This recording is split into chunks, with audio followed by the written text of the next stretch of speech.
Hello everybody, welcome to the Team England Virtual Grand Tour. We've got myself representing the PUB12 versus Misspelled Tree representing Team England, and in the booth we've got PC and GSP, so I'm going to try and concentrate on playing Blood Bowl, which seems ludicrous, but there you go. Take it away guys, thank you very much. Hello, welcome. My name is Purple Chest and I'm joined by Greenskin Phil. Hey Phil. Good afternoon, PC. How are we? I'm very good. I should also explain, we do know each other, and if we do end up calling each other Chris and Dave, that's just because those are our bedroom names. Better than Chaz and Dave, anyways. So, well, yeah, absolutely. Isn't anything except eye surgery by someone without anaesthetic. But no, so really looking forward to this. Yeah, happy to be here, mate. Absolutely. Great Tuesday lunchtime viewing, certainly. And what two warriors we have put in front of us in this arena of Blood Bowl. Misspelled Tree, of course, a fantastic, talented young coach, up and coming in the Team England ranks. Incredibly well known for the Wood Elves. Also incredibly talented with other teams too, getting all sorts of rankings and scalps. And making all sorts of noise all around the country with her Blood Bowl. Jimmy, Absolutely. Of course, an online warrior. But does plan to venture on the tabletop, I think, later this year, with a Necromantic team that he blatantly stole off DMN. Indeed, he has been a loud champion for it, though. So really looking forward to. I think a lot of people have obviously picked it up, tried to run with this one wolf build. So be interesting to see how it plays into Trees Woodies here, definitely. Yeah, I mean, there's some good game theory behind the one wolf build. I mean, Jimmy's just doing it, of course, because he saw Diomed use it successfully. Diomed, the fantastically gifted Russian coach, and did use it very, very effectively in Super League and in the Blood Bowl 3 big World Cup thing, I think they called it. And Jimmy does love to steal a good build. Let his play be informed by the play of others who are more successful. So it's no great surprise, and it is very successful. You can see some of the theory behind it. In a tight rule set like this, it limits the most expensive piece, the wolf. Two wolves, very often one is the back corner of a cage. And when I've said that before, it was said to me, yes, but of course that's what a wonderful handoff option. And of course it is. But it is a very expensive piece. To get both wolves really effective can be quite tough. So getting one wolf and piling skills upon it to make it sort of super dangerous does seem like a good way to go. However, the downside of that is, of course, Necro don't have a lot of balling options. The Wraiths don't have hands, the zombies and the flesh golems are incredibly slow and have very low agility. So if you're down to one wolf, you're down to two ghouls, which don't regenerate, and one wolf, which does. So you've got to be extremely careful with those AG3 pieces, or else you're just simply not likely to ever score. Yeah, what's your thinking, Chris? Well, I'll be honest. Over Christmas, when we started playing around with Squad England, I wasn't sold on it. I've come to obviously see far more games since, and I think in the right coach's hands, obviously it's there. But like you say, Dave, the drawback for me and the fear would certainly be just the lack of alternatives. You lose your wolf, you're in serious trouble, right? Yeah, absolutely. So I mean, obviously, Tree's build not really built for removal in any way, shape, or form, but we'll see here. She does have a tree, and Jimmy's decided to base it immediately here, straight off the bat, presumably to give it a good clawing. Yeah, I was chatting to him pre-game, and he does plan to wolf the tree. So. Of course, the only real use of its claw in this matchup. And you say that about Indeed. Wood Elves being harmless, but the number of times I'm sure you felt the same, that you've lined up against harmless-looking Wood Elves, and they banged you out. Here goes the claw, then. And we've got a knockout immediately. There we go, straight gone. I'm not sure the tree's that relevant in this matchup. What it can do well, if you can distract the wolf, is keep the flesh golems, and they all just sit there looking at each other for the whole game. But the Wood Elves, are they really trying to limit movement and slowly wall up, or are they trying to pull this apart and go for the ball?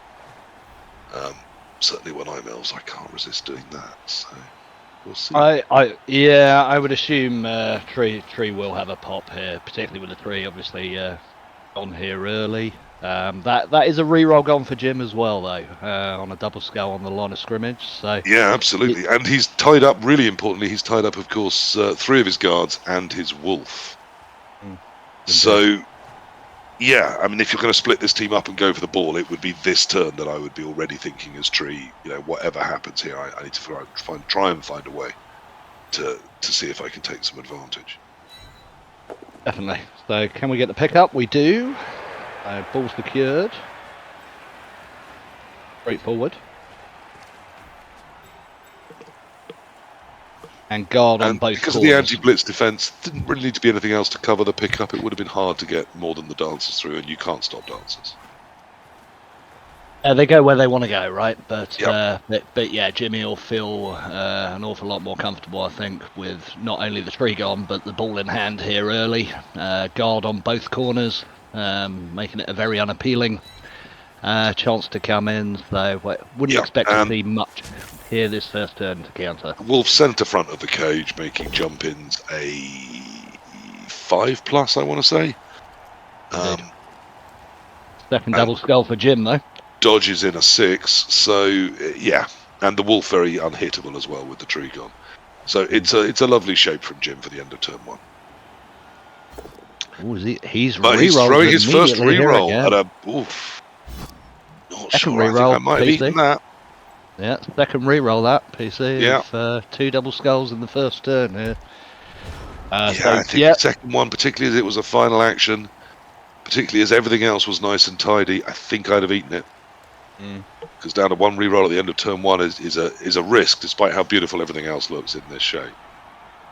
Yes, we do have a couple of pieces in contact, but the elves that are in contact don't have block. 1 strength 2, so that's not a huge worry. The strength 4 guard pieces up front. There's a guard right behind it with sidestep and block. So again, nice, solid. If it's going to be attacked, it's going to take some attacking, and it's going to take a lot of elves to do it. And the ball looks rock solid, but yeah, 2 rerolls down. This is it. No, I presume just a recovery turn here for Tree. Maybe blitz this zombie here on the left-hand side. Wouldn't expect her to go anywhere near either the Golem or the Wraith. But let's see.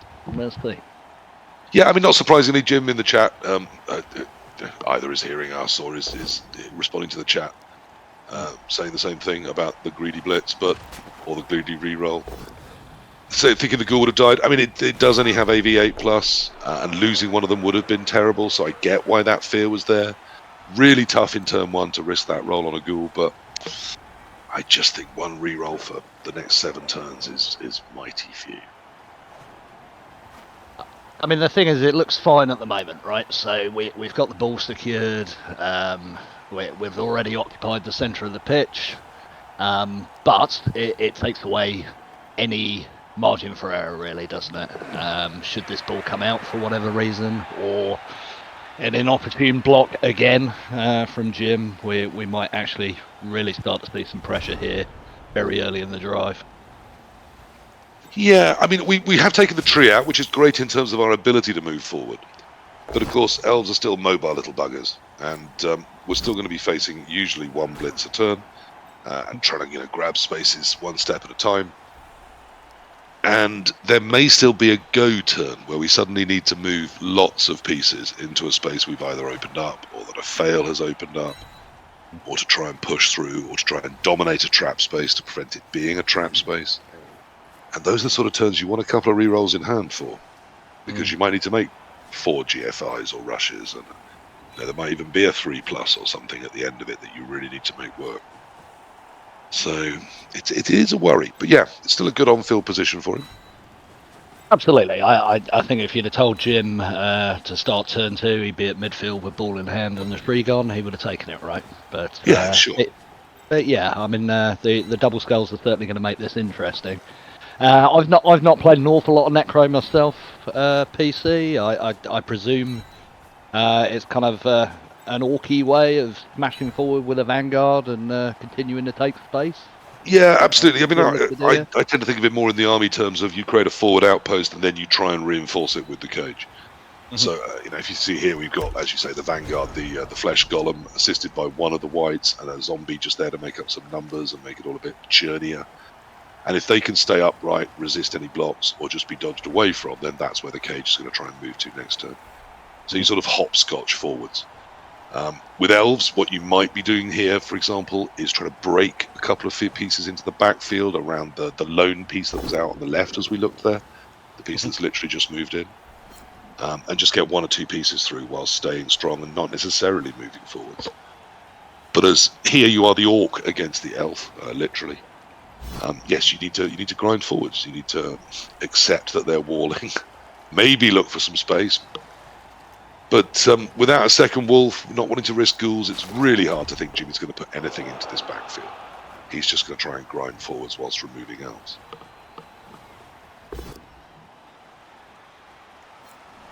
Double powers here from the dancer, so...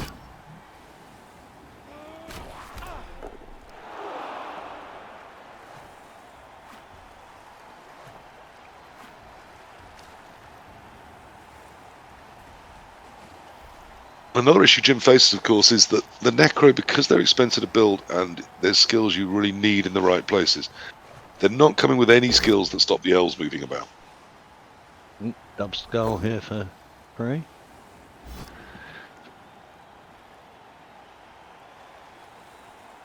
No, the lack of tackle, certainly in the rule set with the amount of zombs likely to be about, would be maybe a concern with being able to cut through. But Tree's got what here? 3 catches, 2 dancers, so 5 dodge total. Yeah, absolutely. All of which can move around. I mean, 1 in 36s do fail, but it does mean there's a lot of agency you've got in terms of how you move around this pitch. There's certainly no space in the middle here to start. No, I was just thinking that. And I doubt very greatly he's going to want to get himself down one side here early. So well, the lack of movement means that if you're homed in on a side, it's going to be so much easier for Tree to wall you down. No, he really wanted to make 2 or 3 more turns progress forwards. Of course, with the Wraiths and the Golems, you've got good sideline control. But you just don't have pace, so you can't swap back across once you've committed to a side as Necro. You're probably there for good. Or you're breaking out with, 2 ghouls, a wolf, and maybe 1 of the Wraiths? And that's a recipe for just getting swamped and swarmed and losing your ball. And Tree keeping all her players together like this, really mitigating the chance of getting the wolf to blitz. Yeah, absolutely lovely. Yep.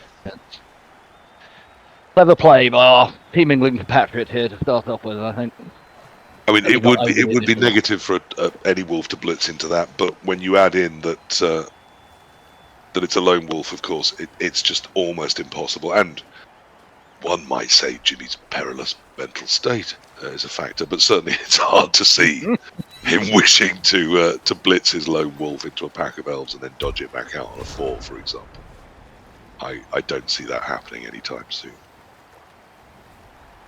Okay, so we do potentially have a hole with a couple of blocks that could be exploited here, front left of the cage. Yes. Not great, but... I mean, the Golem being stand firm is what makes this feel secure, when, of course, it absolutely isn't.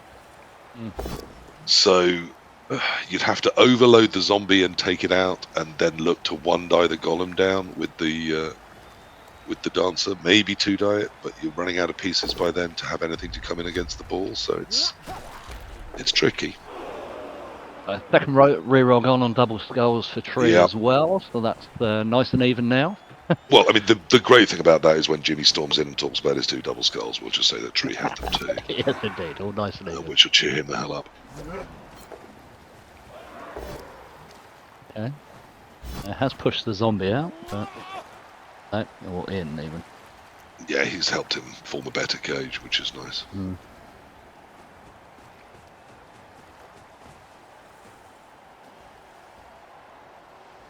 But again, really good understanding of the game here, knowing that they don't have to, because of as I said, the pace of the zombies and the golems, you don't have to defend quite as wide as you would normally, particularly with the speed and agility of the elves. but staying really strong in this centre and having enough agency and ability ready to go to the wings if needs be. At the moment, I like the Wood Elves' position despite those early good turns for Jimmy. Yeah, I mean, maybe trying to take some space here on the right-hand side this turn to start. But again, you're not getting far, are you? I mean, it's tempting because there's that lovely box and you can use the guard and leverage some people around and do some lovely chains. But ultimately, the leader just out behind to the right means there's a limit to what you're going to achieve unless you... And again, the minute you commit to a side when you're not very far over the halfway line, the only way of breaking out and side swapping is really with the wolf, ghouls, and maybe wraiths. So if you're not taking numbers out, you're going to really struggle to make progress. However, we are moving to that side. We are moving to that side and setting up a wolf blitz, I think, coming in here. Yes, I think so. Not that the claws is going to do anything there, but 4 dice to get the elf down, definitely.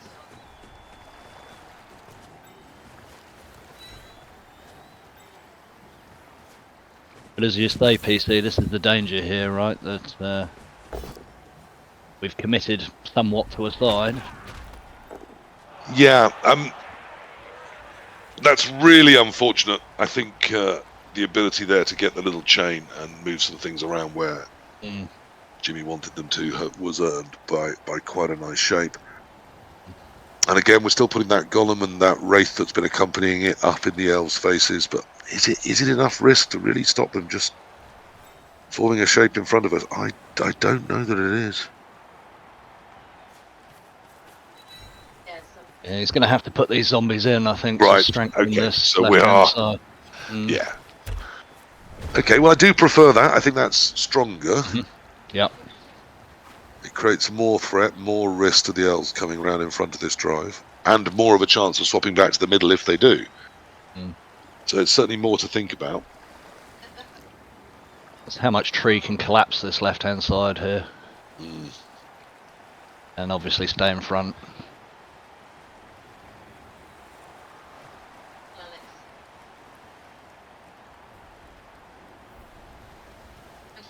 I mean, certainly no need, well, obviously a couple of rerolls gone each, but no need to be super aggressive here for Tree, I think. So she's holding position well. Yes. I mean, she's holding the elves on the field well, which is really helping with that. Yes, that also helps, always. And the positional play has been extremely solid. Ooh. And of course, numbers-wise, that really, really, really helps. May not be much of a piece, but it being gone is just what matters. It's just one less body. But yeah, since the loss of the tree, I think her positioning's been exemplary, and it's a really good position that we're in here. However, you know, when your defence is quite passive, which she's being forced to play that way, you know, one slip, one turn wrong, and suddenly there's a gaping hole. And the ball's gone. In the games I've seen so far, the tree's certainly been used to really good effect by Nikki, obviously. But got any feelings either way on it? I mean, obviously it's such a tight cash rule set. You are able to maybe go slightly more aggro without taking it, but I understand, and certainly from what I've seen so far, trees use the tree.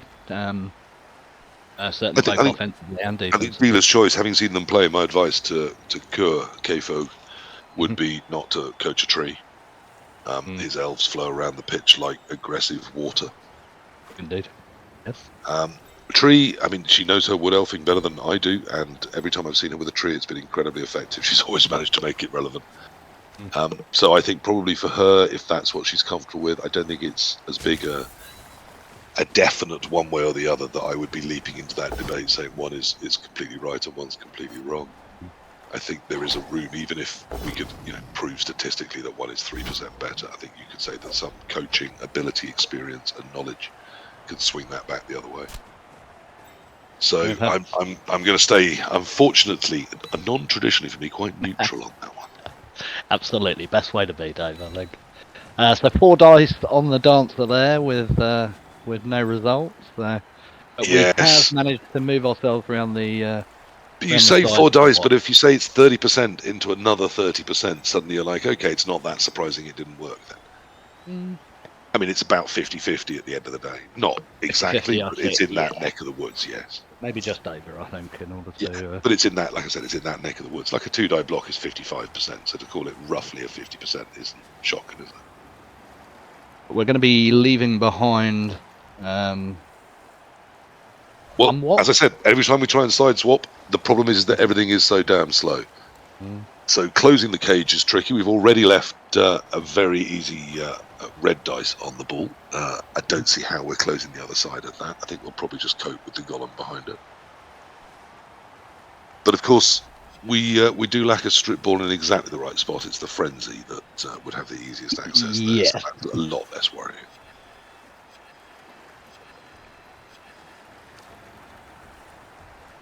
Maybe try and chain it out though. I mean, it's a lot of dice, but Yeah, but even then, you're only chaining it out onto the leader. Which, don't get me wrong, that's then 6 hits, but 2 of them are uphill. Yeah. So yeah. Are we going to see some rushes here from this golem, or is it just going to hold the backside? I mean, just holding the backside.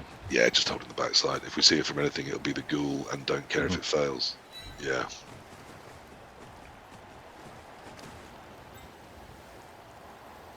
Like I said, I didn't hate leaving it without. Sort of tempted that puts a dancer into trouble.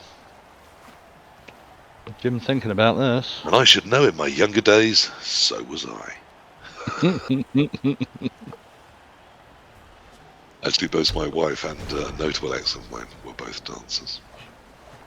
They chose not to take the rush here, so ball hittable, albeit in red dice. Yeah, Jim's very 2+ averse, and I get it. With 1 reroll, he wouldn't reroll it, and he doesn't want to see his ghouls go down. Same answer as before. Yeah. So as we said, it's red dice into red dice. You can stop it being 3 die. So you can do 2 red into 2 red to then get 2, you choose dice with the leader on the 3rd set of hits.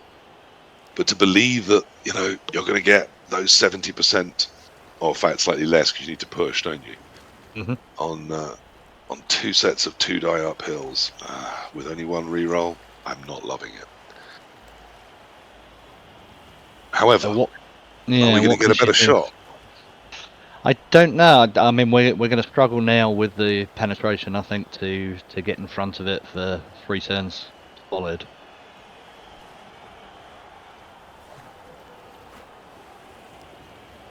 But yeah, the frenzy being there instead of the strip is. Yes, if it was the strip, you'd go for it without a second thought. I mean, you'd have a second thought, you'd stand a few things up and put a couple of tackle zones on awkward catches, and then you'd go for it. Sam, the side step coming in. Well, that indicates to me we might be having a pop at this.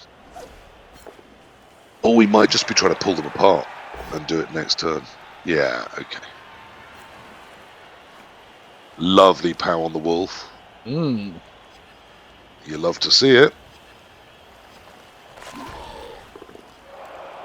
Unless you're Jimmy, who will have I probably even looked away from the screen as that happened.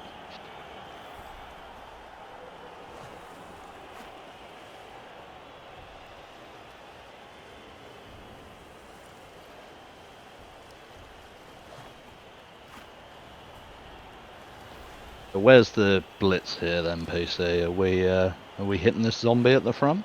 Yeah, I would take the zombie out just in front of the ball. Yeah. It's not doing much, but it's a fairly safe hit, and it does sort of help with the position slightly. First turn we've seen any real pressure from Tree though, so Jimmy's certainly going to have some dice rolls to maintain the position. I think the elf at the back 2+ out, and then I think the reason the other one hasn't stood up is it 3 2s out. If this one makes it, which it doesn't, okay, so no, the 3 downed elves stay down. That's pretty big, because again it allows a lot of repositioning space. We can even come back to the right behind all of our slow pieces here. And regroup the 2 zombies, the 2 flesh golems can make the cage, and then the other bits can join as they feel like it. It's a bit bleak. You'd have wanted at least 2 of those elves to have made it out, really. Just to create a bit more noise and stop them having all of that ability. But I think forwards here is the wrong option. I think here you move now to the upright. Yeah, open up both sides of the field again for the last 2 turns, right? Yeah, I'd probably still leave, the couple that aren't easily able to get away, I would leave in contact with where the elves are, but I would be moving, up to the right. Blitz That said, step? you could try and punch your way through, but I don't see the need when there's all that free lovely space. Look, there it is, you see. There's Jimmy heading up there now.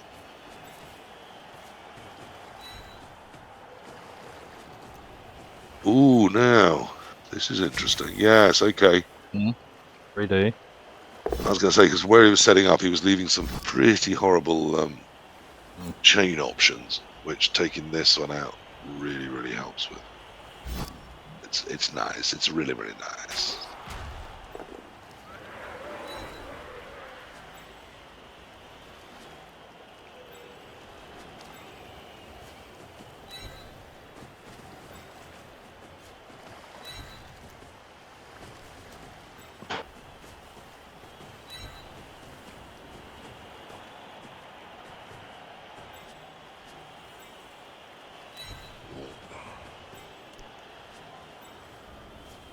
Now, the great news for Jimmy here is that he is in 2nd degree range of the touchdown, which is fantastic. 3rd degree, of course, meaning you need to rush. 2nd degree, meaning you can just step over the line. And 1st degree, meaning you're camped up on the line, completely safe with a big wall of dwarves between you and all of the opponents. So he's almost as good as it can be. He can walk it in if there's nothing in front of it.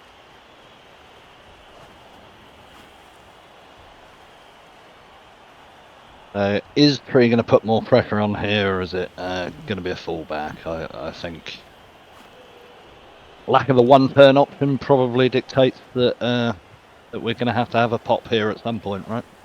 I mean, we do have 8 elves. It doesn't look like it. We're still quite large on the numbers, aren't we? 9, in fact. There's one just over the half lane way line, which, because they're so incredibly fast, can get back relevant, can still tag up one of these golems. What I think we need to do here is bear in mind where we are in the drive structure, which is that Jimmy has turn 7 next. If you're not going to sack them, you want to force them to score, so that you get 2 turns to reply, not 1. So that would be my thinking here, is I would want to cause them enough problems that either I'm going to end up sacking them, or they're going to have to just score. So yes, I absolutely think that means assaulting the cage and everything you've got.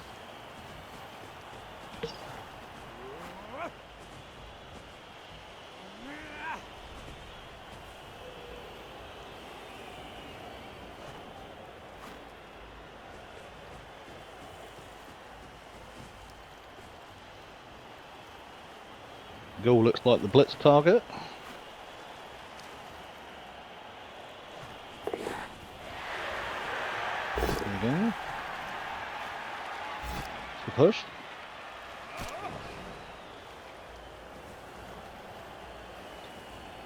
Yeah, and sexy, modern and European as Frenzy Strip on your dancers is. It is where tackle on one of them is absolutely golden. If those are your blitz options every turn, because they're your only block pieces, then you need to be able to hit exactly what you want to hit. I love Frenzy and I love Strip Ball. I just think tackle is a slightly more versatile skill. Yeah, it's an interesting convo, isn't it? Because there's been an awful lot more Frenzy being taken. I think certainly in the last year, I would have said. But I know it's been put out there of the utility depending on the level. It does lots of good things, don't get me wrong. It changes how everyone coaches every turn. Even better coaches have to be wary of it. They have to understand what it's doing and what it limits in terms of their movement. But it can then also be just negated and not be relevant. and actually mean that some blitzes can't be done or that you have to use other pieces. There are negatrace aspects to it. Ooh, that's the last reroll gone in there. Yeah. Because the cage had not been made safe. Because that push was needed to clear this Wraith to close out the cage, which he successfully does do. But that's the last of the rerolls.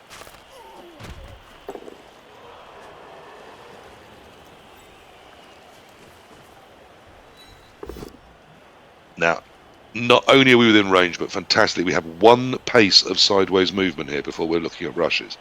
So we do have some wiggle room, but we're still not just step over without risk. What can Tree do about it? I mean, what you'd want to do here is get a wall of 10 elves up in front of the ball, but we don't have 10 elves, so... KO here. And the positioning by Tree, right, and it's going to make it really hard to strengthen this cage from the ball stack any further. Certainly the knockout on the golem, is it? Serious injury. Serious injury, but it regen. But a regen. So we've got, albeit guard on the corners again from Jimmy. We do have an uphill strip in now on a 5. On a 4 even, on a 4. Yeah, we can get some ball contact, we can hassle this zombie, but the place we're doing it from isn't ideal. The stunned elf is actually quite annoying. That's where you would usually put, if you wanted to attack that zombie and come into the cage, as you would put the assist there. Putting it just to the side of the zombie and attacking from that diagonal square isn't as good. The assist isn't as relevant for, you know, the path to the scoring for the ghoul, so it's less useful. But that's probably still what I would do, is be trying to knock that zombie over. And then just stand in front of it, screening. I don't think you're going to get in and, with your 1 reroll, 2 die up, he'll strip it. I don't know. Yeah, I don't know. I don't know, maybe it has to be tried. 4 up for an uphill strip. I quite like it with the side stepper on the other side of the cage. I mean, granted, it's how many dice you're going to get Jim to roll on turn 8 if it doesn't come off? Okay, with the catcher going on that zombie, I think we are blitzing the zombie and just stepping on the ball. Okay. And then trying to reinforce the other direction, if you see what I mean. Mm-hmm. Which isn't a terrible plan. You see it a lot in this sort of situation, but yeah. Oh, no, we are coming in. We're in. Oh, no, we're not. Ooh, no, so 75% in there, and... yeah. Not to be, so... Jimmy's still got some blocks, obviously, to make here, to just walk in.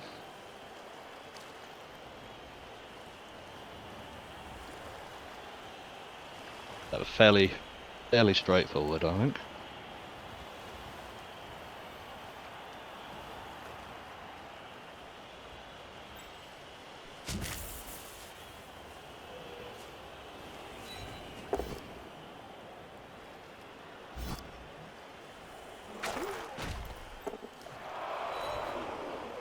There it comes. So the reason he did that is blitzing with the Wraith means it was a block hit, able to provide the assist to another block hit. Only pushes on either to clear a route to score without risk.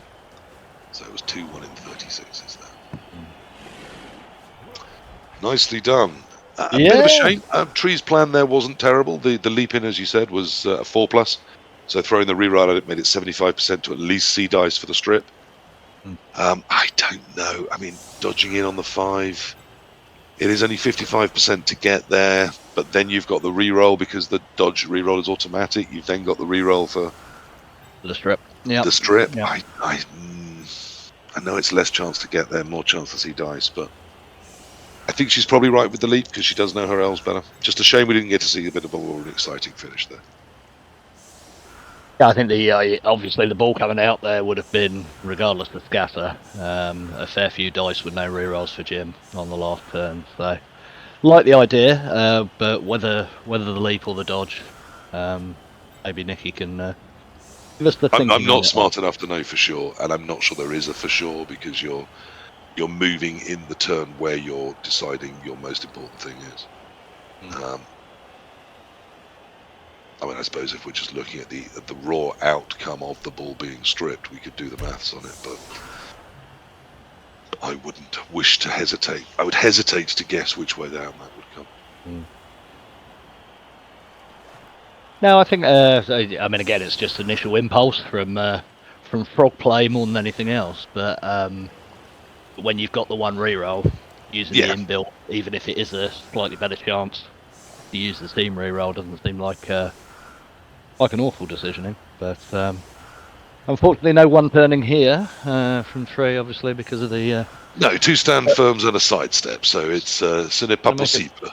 Yeah, but we have got the tree back, so the tree, barring double sculling and taking itself out, should be available at least for Nicky's drive here.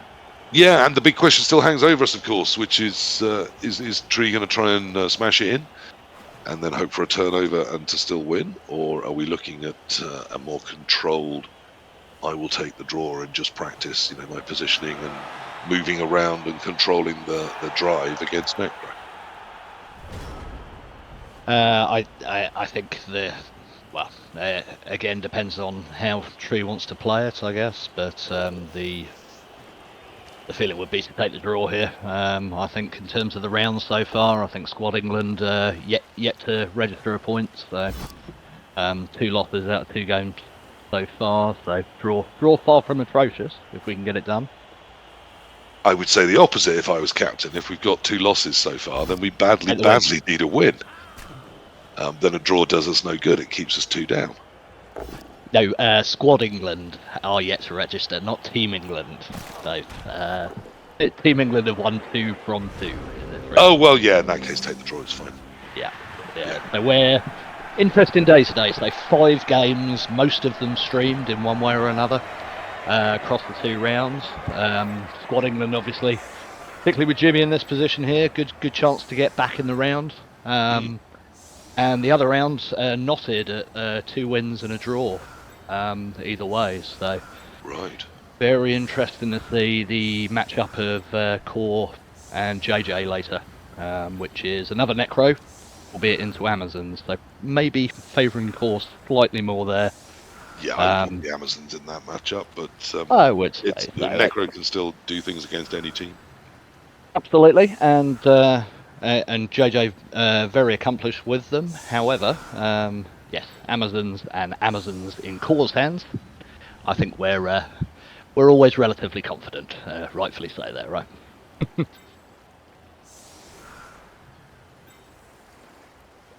Okay, so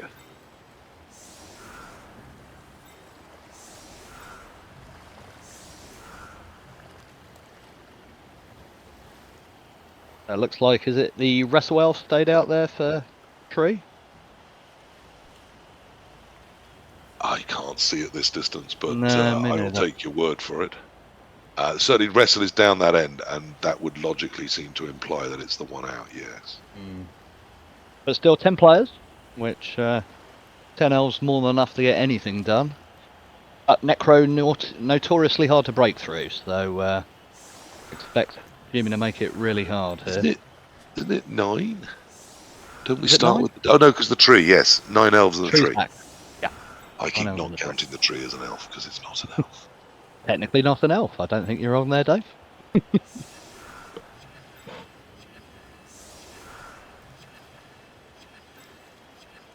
Jim definitely setting up to try and mitigate an early push from Tree. And, yeah, I mean, well, it'll be interesting because Tree can really take our own choices here. These are practice games. They're here for us to practice whatever we wish to practice. If Tree wants to see what it's like to try and, score quickly and see if she can turn the Necro over, entirely up to her. If she feels, if she knows the squad position and wants to play the squad game and say, actually, a draw here is good for the squad, so I'll prioritise that. Could be good to be practicing that. Really? Absolutely. And I think it's been really interesting with the Team England players of how they've approached the games they've played so far, whether, like you say, they are playing them as practice, so it's useful to put yourselves in situations. There's certainly been an awful lot more wins than maybe holding draws. Well, so far I've deliberately played badly to see how I cope with adversity. Very good of you, Dave. Very good of you. Now you're completely unbeaten, right? And Yeah. and I Yes, of think course. won the majority as well, right? I think I've only won one, maybe, and drawn three, Okay. perhaps. Okay. I don't know. I get confused because I'm doing Dark Elves in some Blood Bowl 3 as well in their arena, and Right. also in a London tournament where I've had 9 games in the season and just about to go into playoffs with Dark Elves. So there's been a lot of Dark Elf play, and also on the Super League in FUMBBL. So yes, I'm Dark Elfing all over the world right now. Good I rep think there. Good actually rep. Team England is going one of the least well. I think it is only 1 win and 3 draws, but and I've got a tough round as well. I've got Amazons this round and Pro Elves, which are 2 not great draws for Darkies. So we'll see. Yeah, looking forward to a number of games this round, but I was looking earlier. I think your Amazon game is bashed over, is it? Which Yes. certainly a decent coach I know well, and we Yes, beat expect me in them to Kent. at least ask some Did very well questions. with some goodies. Mm. I was very Yeah, impressed. no. Yeah, Adam really solid, and been playing Amazons quite a lot. So, well, albeit any half decent coach should be able to get I Amazons was going to to do say, so something. he's not trying to get better, is he? He's just going to wallow in one of the best teams now. Okay. Absolutely, sir. Absolutely.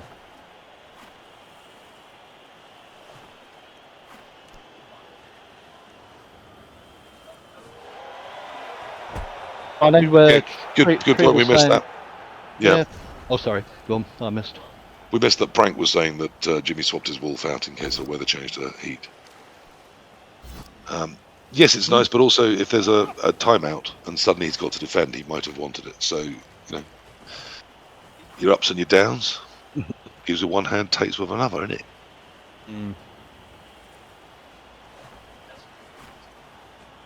Yeah, I seem to have had a raft of timeouts recently, so yes, I would rather have my ripple strip or whatever on the field if that's the case. But, yes. Now, I as to know what Tree's Tree specific said plan in is, chat before, right, that she's not the greatest fan of the Dakar. Certainly not looking like we're going to do anything withdrawn here. I take root. Right. It was. No doubt. Yeah. Tree's tree not exactly covering itself with glory so far, having spent the entire first half knocked out, and now is going to be rooted in that square. It's not really the game to care about it much, though, is it? I mean, worst case, it's going to get stuck on a zombie somewhere, probably. Best case, you might be able to hold maybe a golem and one other thing in place, but even then, you've got a good chance of getting clawed, because people like doing that. We're handing off here, but catch skill comes good. Yes, that made me think we were going to look for the quick score, so that should add to the excitement levels.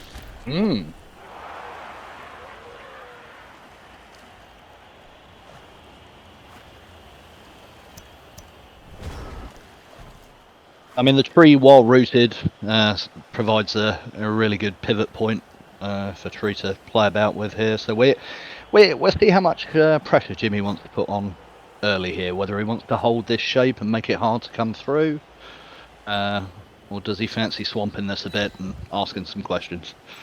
I think that's the answer. Well, it's a slight shame because using those 2 elves, there was a way to push the line elf at the front right down into these zombies so that you could have got some more hits. Right. So you could have built a T and used the catcher at the back to push the line elf onto the zombies and ghoul to get a couple more bashes this turn, which might have interested me just whilst we're sort of establishing what's going on. But I like the amount of threat Jimmy's putting in here. Yeah. It is in his interest if Tree is going to score to make Tree commit to it and push forward early, and then obviously to push her in with some pressure on the breakaway, so that Jimmy gets at least 4 turns maybe to attack back with, certainly 3.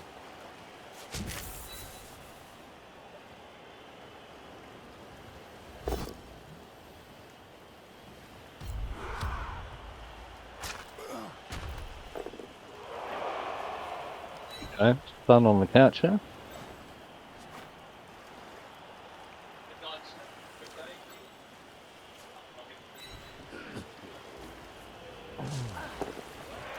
Oof. And a zombie dodge for good measure too, just to. Well, there's no harm in it. You don't want to stay on the tree. Yep, The grass doesn't absolutely have not. mighty blow, so No, definitely. it's a not. 50%er that you don't care about if it goes wrong. I mean, obviously you care, but you know what I mean. You're certainly not going to throw a re-roll at it, I'd have thought.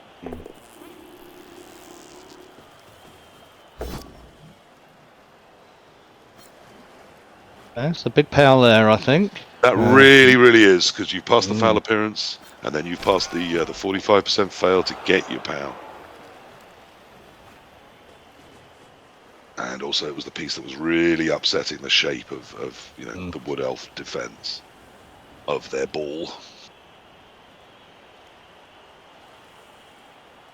Now, that may not look like a huge side swap, but because the tree is holding the center area, it's rendered 3 zombies and 1 flesh golem instantly completely out of position.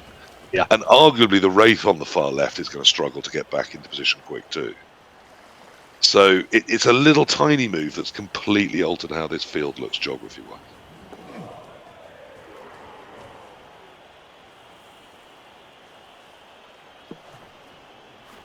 Now, I wouldn't be amazed to see one elf stay on this golem to the right, as that's the one piece I might want to freeze in place at the cost of an elf. Problem is, of course, the zombie can hit it, so... And like you say, movement-wise, right, Jim's going to have to pay attention to this catcher in the backfield here, so... Yeah. If we're going to collapse in on this left-hand side behind the tree, we're going to need to blitz that elf, which is dodged off. Yeah, the problem here for Tree is that with nothing holding that golem in place, then this right-hand side is going to be completely locked down. Apart from, as you say, the catcher that's through, which, I mean, it does need some threat back there, but again, if at this point they lob a ball to it and it scores, it's not the end of the world. It's if they lob a ball to it, they can then stall up for 3 turns. That's Well, the question biggest here, disaster right, is whether we can just suffocate the space in front of it and essentially ignore it, right?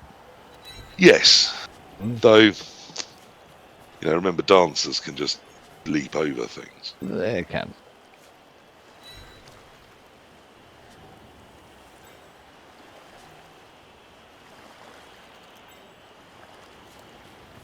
I just must, my throat's a little dry. I'm just going to go get a drink. I'll be right back. Of course.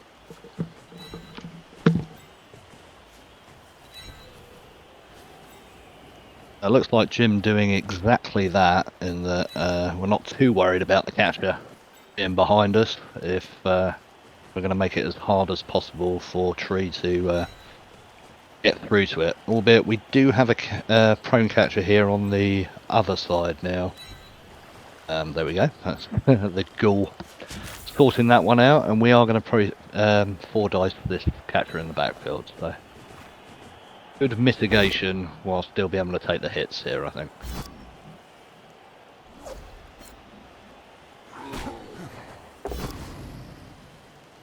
And the pow on the second one.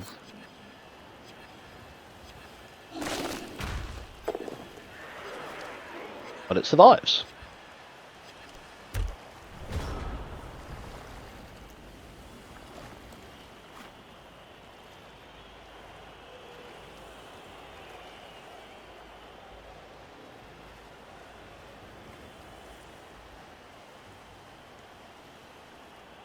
So, I mean, immediately here, if Tree wanted to break through, the zombie of these diagonally spaced ones here would be my thought. I know we've got the Wraith to deal with to get round, but there's a fair bit of space here, potentially. Particularly with a frenzy dancer, yep, and that does look like what he's going for. By the way through, I mean, it's as always, it's perhaps fear of the tree to some degree. Yeah, I don't. Open around it somewhere. I mean, again, as you were saying at the start last turn, right? The fleshy being that far to the left, and only being able to get back to that point has created this gap. So, would expect 1, 2, 3, 4, 5 L's through here, I'm guessing. And then it would be behind and see how long we can dance stall behind the lines. And, or if we're even trying to. I mean, going in turn 12, leaving 4 turns to sack is plenty. So I wouldn't hate that at all. We might just see elves buggering off here. He's buggered off. No, but Jim, by committing pressure to the front, we have got quite a lot of positionals forward, right? And the ability to bring those back and get in front to be limited, I think.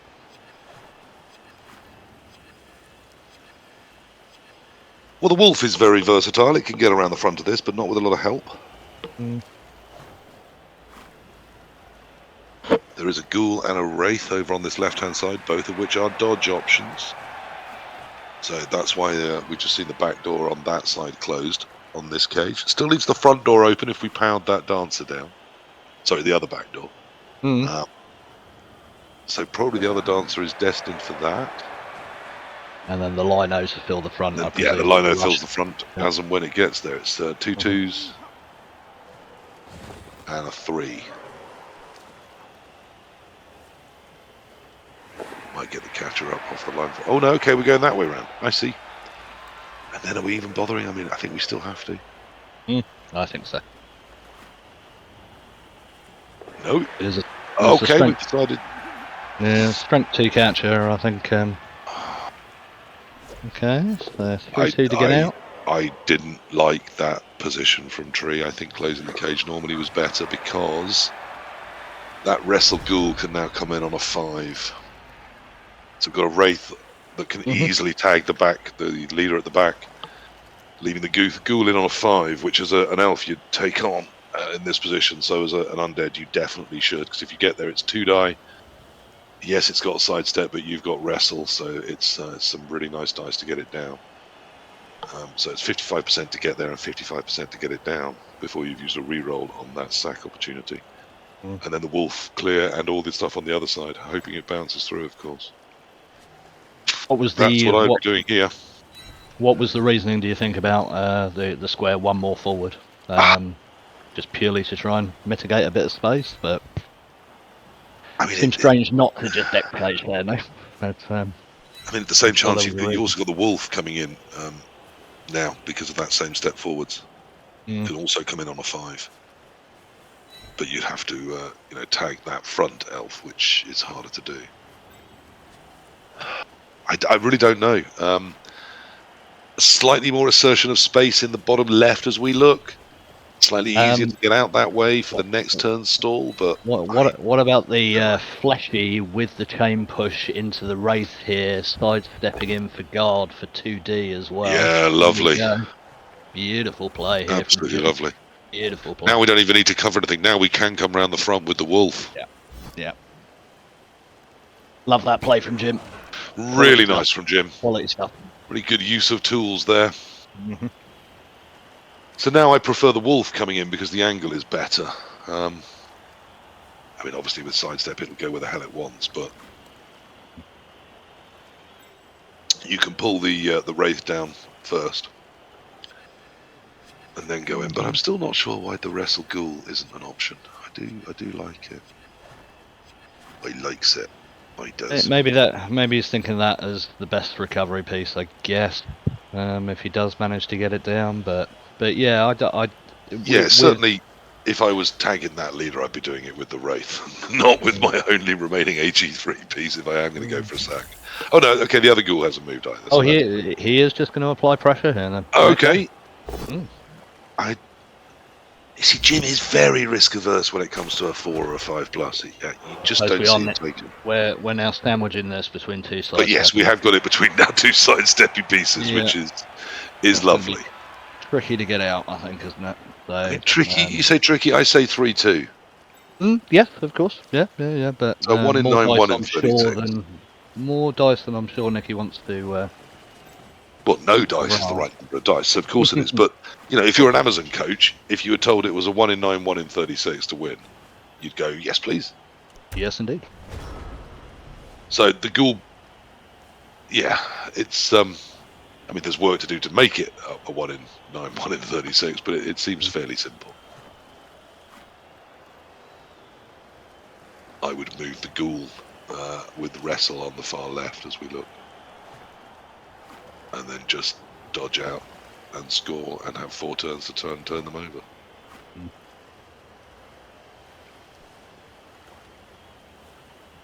Yeah, I can't see any way that we're going to be able to dodge out and protect it, right? So, Ooh. So we're going to have to re-roll that. Yeah.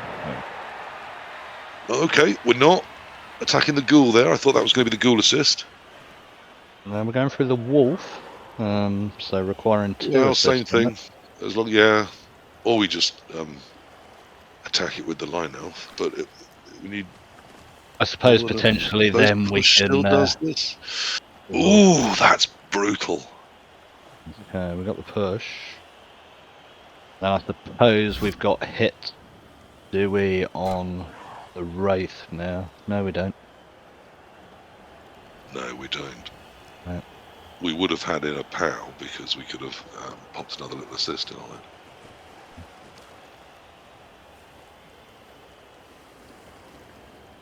Wonder if we have done this to potentially stall out though, because ooh no, they're more 3+ dodges.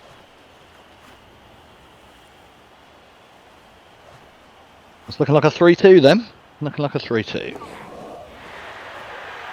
No, we've taken this one first. Okay, got it.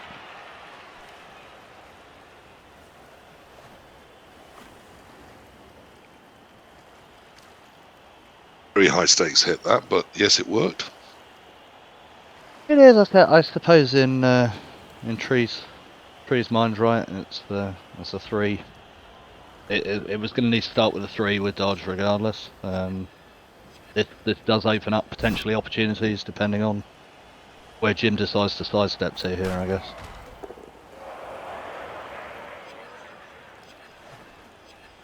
Now we're at a 2+ out. Yep. 2 2+s. 2 2+s, no less. Do we feel like we...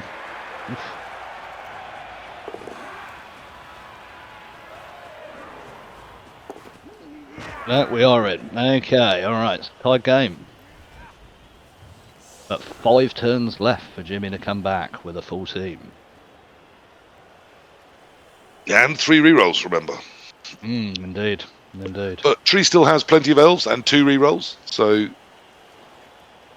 Yeah, no, I mean, again, we'll get her thinking maybe afterwards in relation to it. But I suppose if we are potentially playing to win this game, we'd be looking to go in midway through the half. I think that was forced rather than designed by Jimmy, but not atrocious, right? With all your resources available, we've got 11 elves or 10 elves and a tree on the pitch.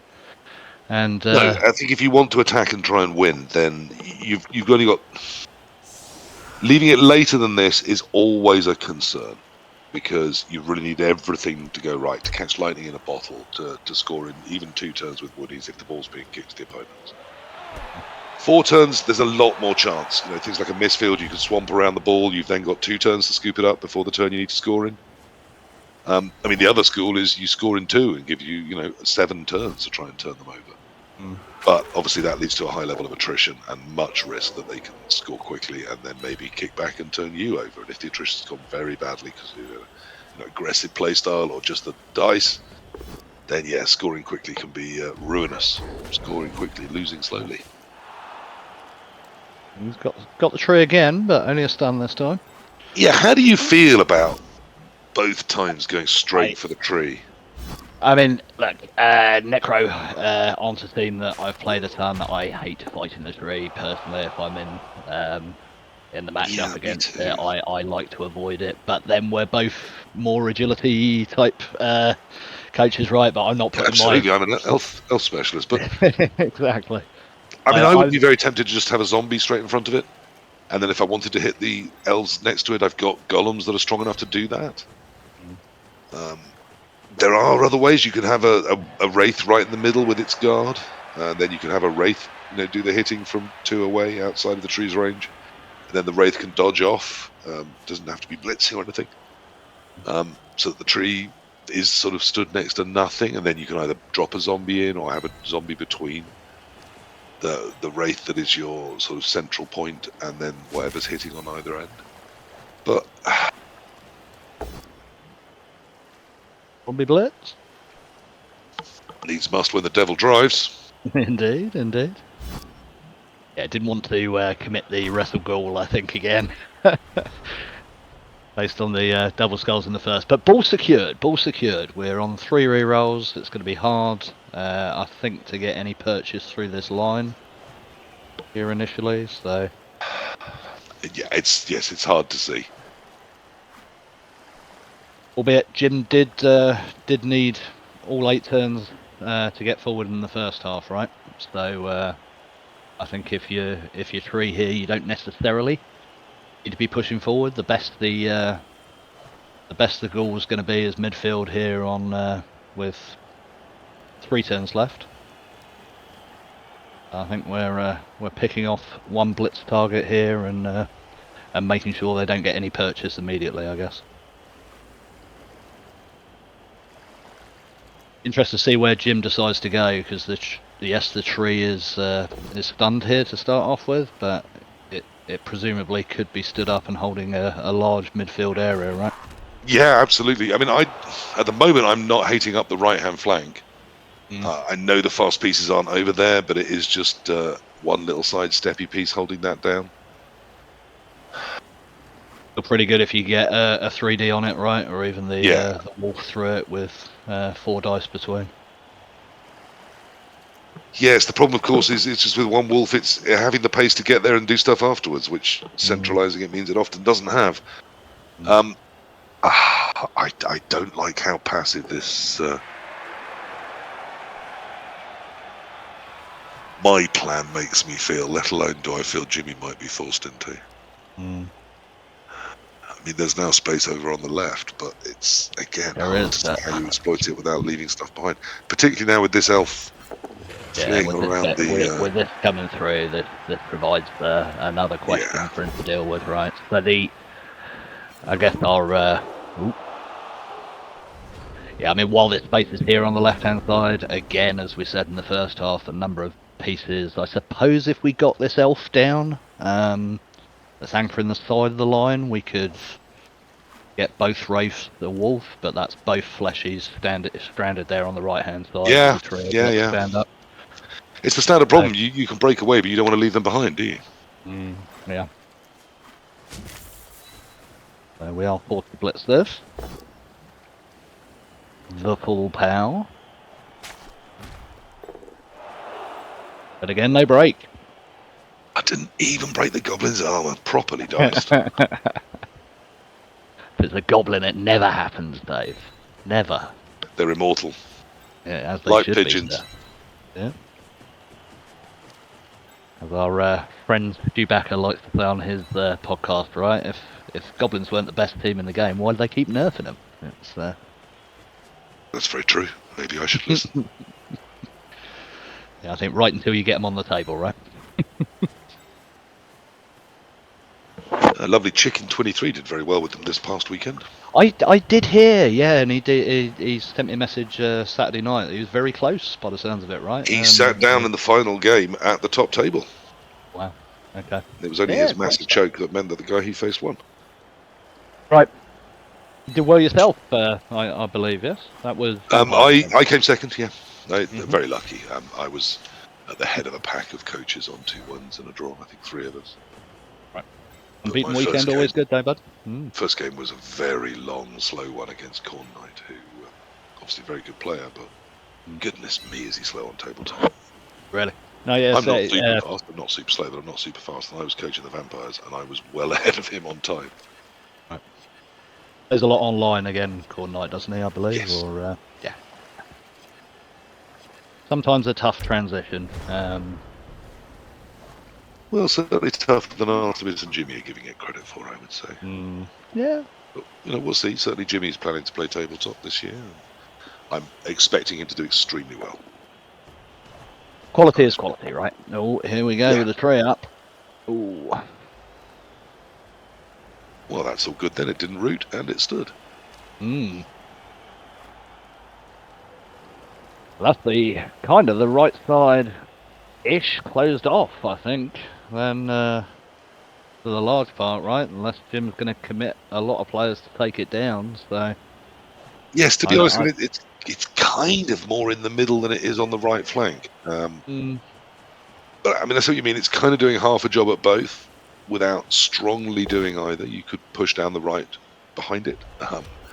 You could push up the middle, but of course it hasn't rooted, so it has range now at the moment. And because we've got, it allows us to deal with both of these zombies on the left-hand side, so that'll be 3 prone zombies. And a third of Jim's team, which isn't going to be going forward next turn. Yeah. Going into 3 turns left. Looking very much like Free, more than happy with the draw, and why wouldn't you be at this point, I think. There might be some chances though, certainly. Again, got the same decision of maybe being able to go through the sidestep catcher, I guess.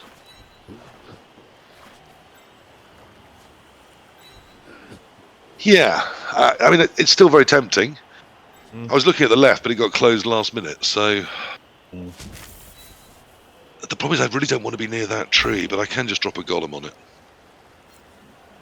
Okay, we have picked the left. I don't see a route. Oh, I think even with the power there, right, I don't see how we were getting much purchase.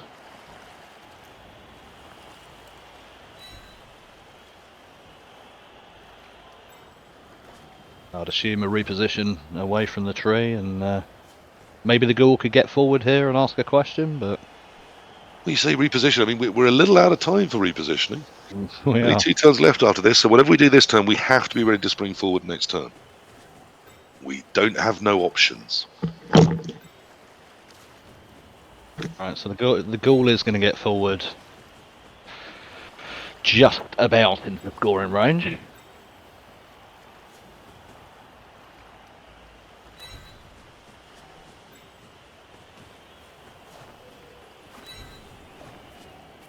But at the moment, looking relatively simple to shut down, right?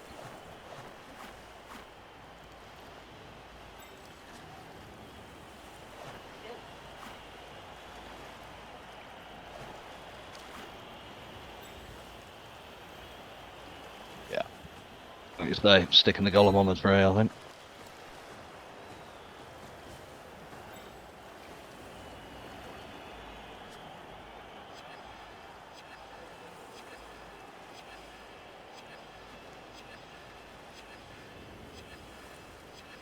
We're dodging the wolf.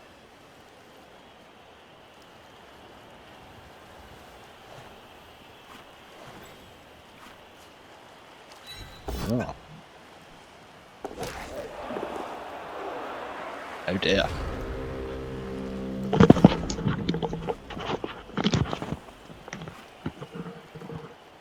I mean, the 1 and 9 there not opening up much, frankly, but Oh, I disagree.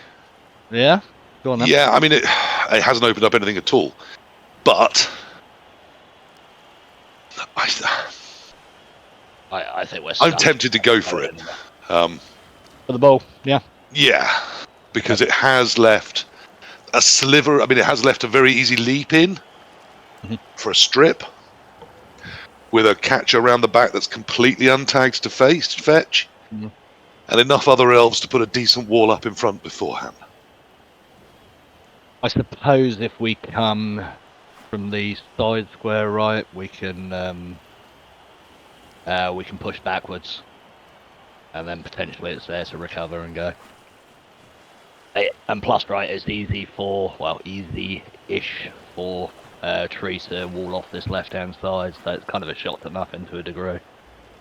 Yeah, I mean, that's what I'm saying. The problem with it is the advanced ghoul, which is in a lovely place. So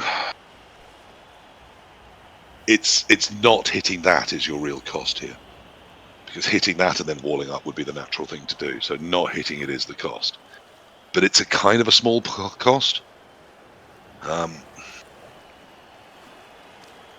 There's just some lovely options here, but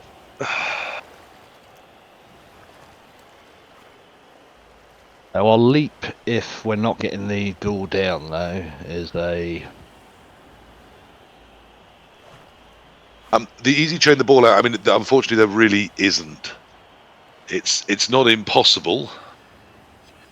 What you need to do is you fill the square under the wraith next to the ball to the left of it, and then you also fill the space behind the leader, and then you chain the zombie that you're touching in the midfield area onto your player, onto the ghoul in front of the ball, onto the ball, and then you can push the ball out next to the wraith but behind it, which means you can get in and 1 die strip it, or even 2 die strip it, but it means committing all of your resources to that plan. I don't hate that plan, but it's a lot. Yeah, it realistically means your catcher in the backfield, right, is going to have to fill that square next to the ball too, so your recovery is gone. I think we're going for it here, aren't we? It seems we're just going to... We are. No, we're going just for the ball, but having set up in front of it. I like this. I think it's probably the right thing to do. There's the last reroll gone. And it's a skull. Okay. Get it. That's very unlucky. That is. 70% to not see a skull on 2 die. And so unfortunately we've 30%ed twice in a row there.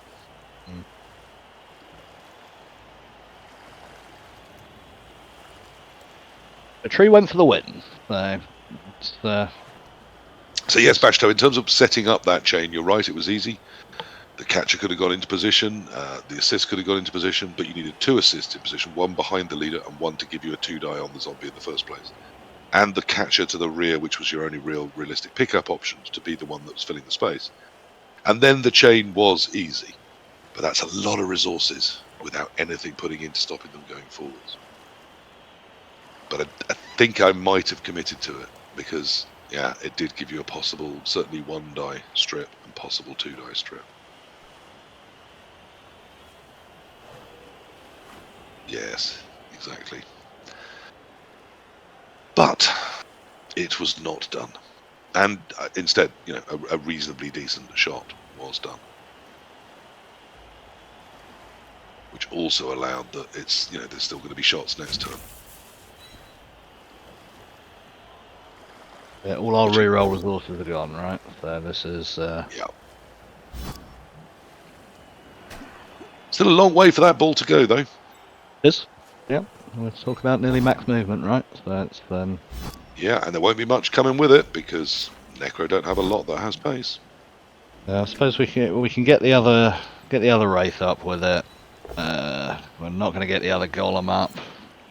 Maybe get the wolf into scoring range as well, but not an awful lot more.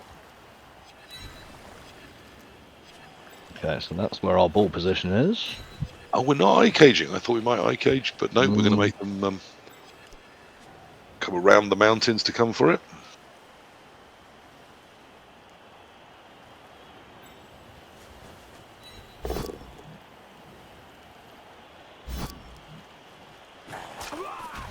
So I did risk the 1 in 9 hitting without block there in order to save the ghoul a dodge. Oh no, it's a zombie at the rear. Save the wolf another dodge. Because the wolf is the plan to close the back door. Golem, no? Oh yeah, yeah. I think you do to bring the golem back. That space without a dodge, so why wouldn't it? So probably means that Tree's going to be left with a 1D into uphill here with the frenzy dancer. If the golem, well, yeah, the golem closes this back door. It's too much dice to get in probably. With well, I mean, the zombie, the golem can both get to the same space as can the wolf. Okay, we're doing 2 rushes to get right next to it. First one fails, reroll goes in.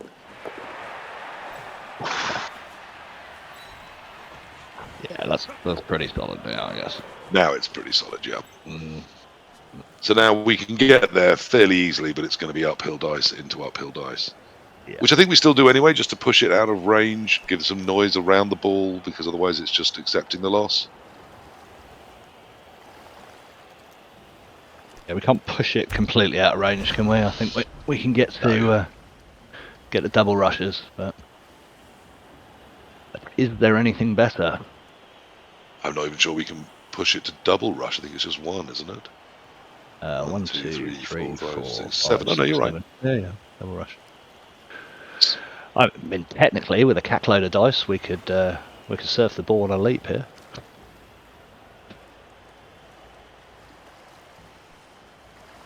Three, 4, 5, 6, 7, 8.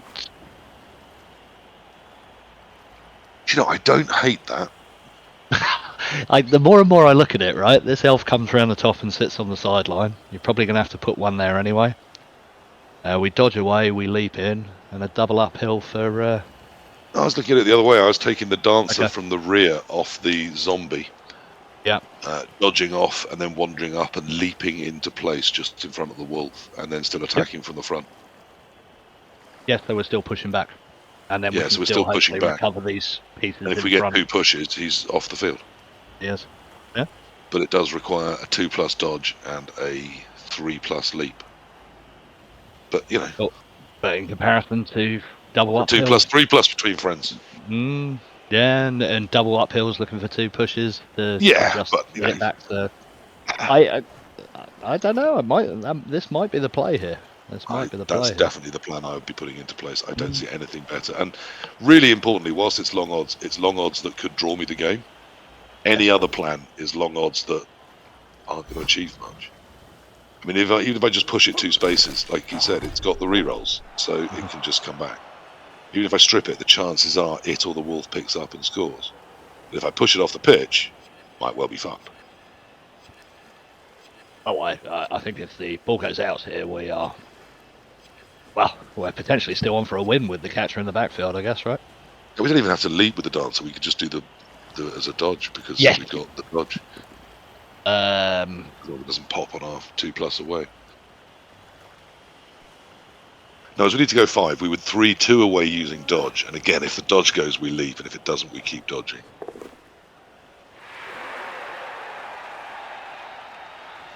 So the next move here should tell us whether or not he's going for this, I think. By dodging away and getting on the sideline, then I think we might be able to.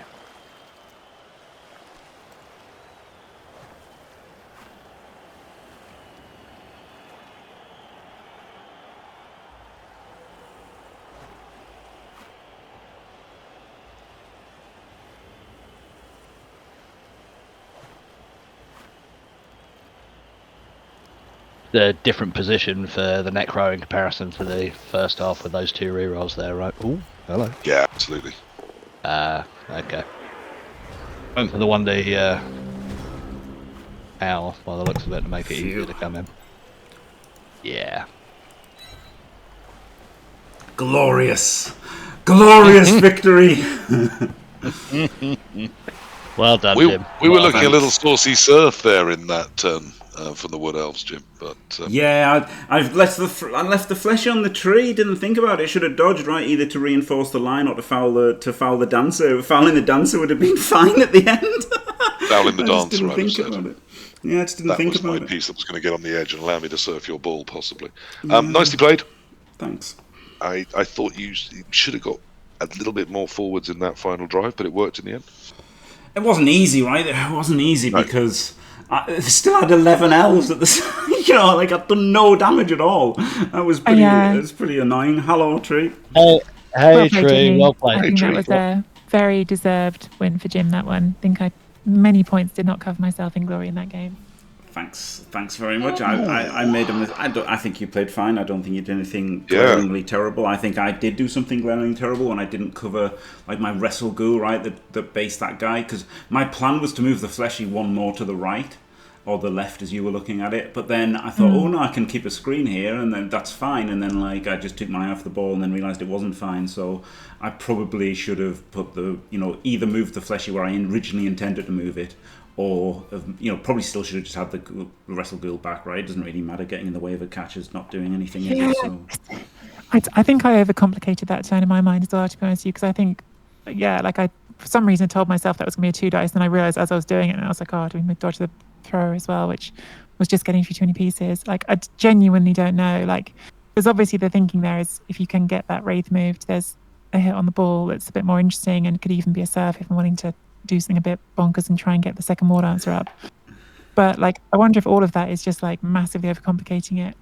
Magiot in chat says there was a chain push that I think I might have missed. But I also think actually the amount of dice I was rolling by the end of it, was it just better just to try the strip ball play? Like, I really don't know. Like, on the last turn, we were talking about different turns, but yeah, there was when I dodged with a wolf, I really liked having the wolf up there to do things. But then if I just punched the catcher, then the catcher could have come in, and then you could have like done a sexy chain to get the guy out of the ball carrier out of the pack, and then you could have 1D stripped. But luckily that didn't happen after my stupid wolf dodge, as if I could make a 1 in 9. I was pleased with that because I felt like I'd given you a question with that catcher. I was like, I'm okay with this. If you want to hit it, then that's going backwards, and if not, you've got to roll a dice. So like that was one where I gave myself like a little bit of credit. But yeah, I think I did. I mean, for one thing, I threw a pass and meant to do a handoff, which is things that incredible that I still can't seem to identify those two symbols apart, even after all the Blood Bowl 3 I've played. But level to me, 150 coach, yep. To me, the pass one, we were talking about this on my stream, the pass one, it's got like hands up in the air, right? That to me looks like people trying to catch a ball, whereas the other one's just like an arrow. So in my head, that's someone handing it to someone. So like, yes, I know if I think about it, but if I don't think, my eyes still see that, and that's what it tells us. I do agree the iconography is very, very confusing. Yes, at the very end, we felt there were a couple of chains that were possible that led to easier strips and things. But they did mean committing every elf to it, which would have meant nothing in front of it. Right, and I was still thinking about, like, if you get lucky enough, you can win this, not just draw it, right? So, like, I think probably there's a bit of, like, greed on that. So, again, it wasn't that we said, oh, there's a huge miss. It was more that, well, yes, you could do this, and there is a chain, and it would lead to a 1-die strip, but by that time, every elf is committed, and if any of it doesn't work, the whole team's just through, and you've definitely lost. So, it was horses for courses. We thought the positioning, particularly, was really, really strong. Necro had nowhere to go. I felt like my defensive positioning was mostly okay. I thought my offense was a total mess, like a total mess. And I even like completely missed a blitz that Jimmy could have just had until I did my dodges in the wrong order on turn was it turn like 9 or 10? Like I just missed that the ghoul could have come around and hit it until I did the last dodge. I was nearly didn't even put the player there. So that was just, I don't know, like Jimmy knows about moments of blindness that sometimes happen in games. Yes. Sometimes it happens. You just go blind to something, and especially when you're playing as well, right? Like you definitely tunnel vision on things. Everyone's the same with that. They tunnel vision on something, and then they're like, whoops, and But really, I thought it was one for the purists because there were so few removals. The intricacies of the positioning and the sort of implied threats and the closing down of space just with half a little, move forwards or backwards by one space was really nice to see. But perhaps one for the purists, not the lovers of high drama. There was one thing like in the first half that I think just like really like changed the dynamic of it as well, which is that both of us rolled 2 double skulls really early that we really didn't want to leave because I didn't want my war dancers having armor rolled on them. Jimmy obviously didn't want his ghoul having armor rolled on it. We both had to do it. And I think from my side, definitely like that probably made me like a little bit more conservative with how I played that first defense. And probably it affects how Jimmy plays as well. Yes. Yeah, true. I don't think we put as much effort into analysing what it was doing to your mental health as we did to Jimmy's. You keep going on about this, PC, as if I'm some kind of fragile dude who collapses all the time. I'm completely indomitable in a game of Blood Bowl, I'll have you know. No, not for that reason at all, but more because with a lone wolf, it does change how much you can risk that wolf as opposed to having 2. Yeah. So really coming from that angle, not from that Jimmy is a weakling, that weak falls apart for a strong win. Not at all.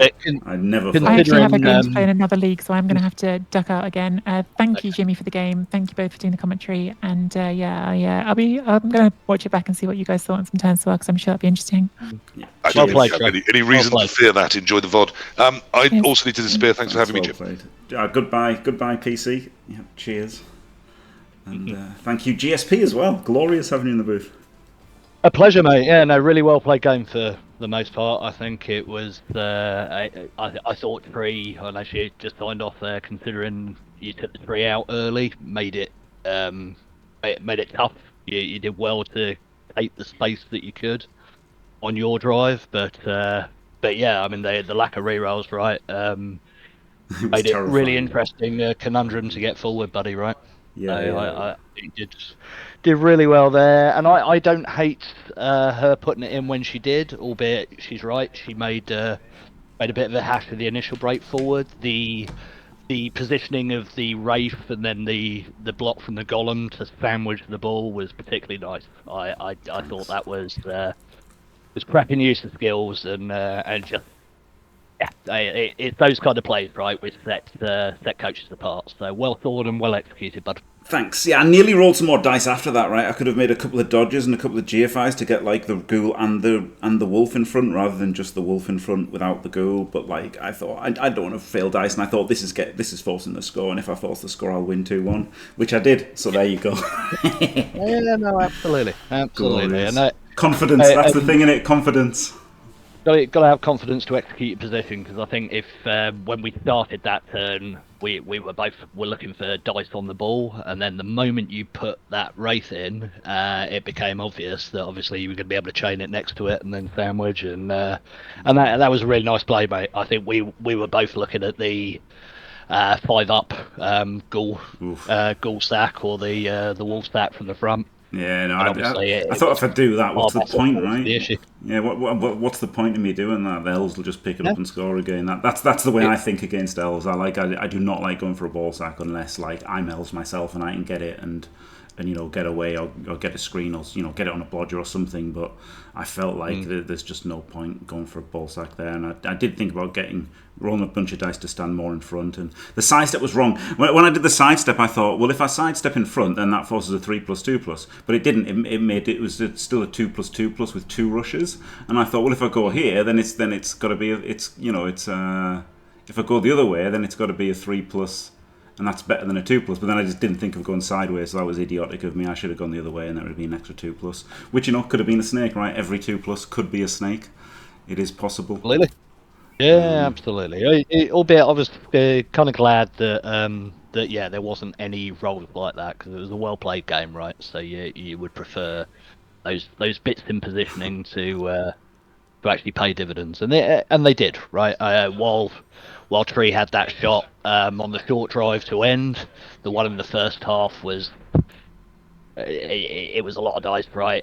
We were discussing at the time whether it maybe would have been better trying to dodge in on the 5 rather than the leap in on the 4 because of the re-rollable action.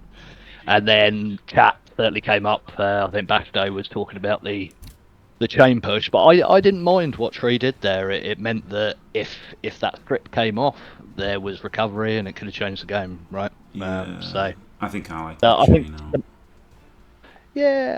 But again, close enough, I think, for it to be semantics as far as opinion rather than. I don't know. I don't know.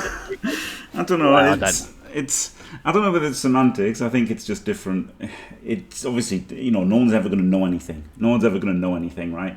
That's the problem with Blood Bowl. No one's ever going to know anything. We're never going to get like, stockfish, Blood Bowl stockfish that just tells you what the right play was. Whether it's semantics or whether it is a better one, I mean, who knows? Some people think one was better, some people think it wasn't. There was pros and cons. Obviously, the con was if you go for the chain, then you're using up more resources beforehand, and you've got less to react to it. But then it is more likely to work. So I think in that situation, making it more likely to work was better. More likely to work and kept more players in front of the ball or in contact with the ball, which if it failed, maybe made the next turn harder for you rather than just being able to walk forward and cage up. Yeah, so I really did prefer the chain.